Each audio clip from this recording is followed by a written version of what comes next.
Section என்னன்னு கேட்டிங்கன்னா, நீங்க வந்து கட்டிடம் சம்பந்தப்பட்ட ஒர்க் பண்ணிட்டு இருக்கிறீங்க.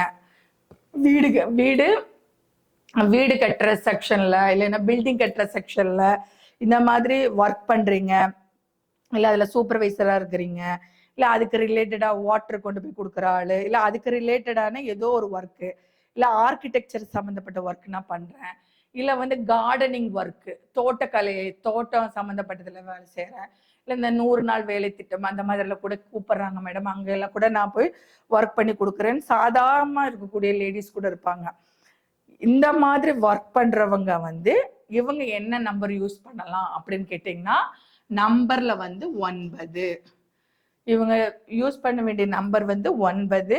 இவங்க சாப்பிட வேண்டிய ஃபுட்டுங்கிறது தேங்காய், பப்பாளி, அதே மாதிரி அதே மாதிரி தக்காளி. இந்த ஃபுட் அவங்க எடுக்க அவங்களுக்கு ஆத்ம பலம்ங்கிறது கூடும். அதனாலதான் நம்ம வந்து இந்த ஃபுட்டை எடுத்துக்க சொல்றோம். இவங்க எந்த வழிபாடு எடுத்துக்கலாம் அப்படின்னு கேட்டீங்கன்னா, முருகர் வழிபாடு எடுத்துக்கலாம். இல்ல உங்களுக்கு வந்துட்டு ஜாதகம் தெரியும், என் ஜாதகத்தை பார்த்தா எனக்கு வந்து நான் என்ன நாம யோகத்துல பிறந்திருக்கிறேன்னு எனக்கு தெரியும் அப்படின்னா, உங்களோட ஜாதகத்துல சுகர்மம், சித்தி,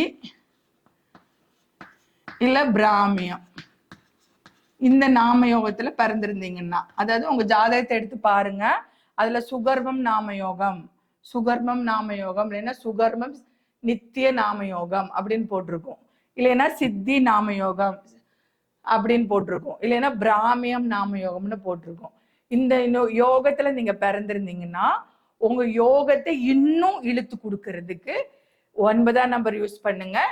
இந்த ஃபுட்டு எடுத்துக்கோங்க, தேங்காய், பப்பாளி, தக்காளி, இந்த மாதிரி ஃபுட் எடுத்துக்கோங்க. முருகர் வழிபாடு, நரசிம்மர் வழிபாடு நீங்க எடுத்துக்கோங்க. இதெல்லாம் எடுக்க உங்களுக்கு வேலை செய்யறதுக்கு உண்டான அந்த ஒரு ஆற்றல்ங்கிறது உங்களுக்கு அதிகமாவே கிடைக்கும். ஓகேங்களா? ஓகே, நம்ம இனி அடுத்த செக்ஷனுக்கு போகலாம்.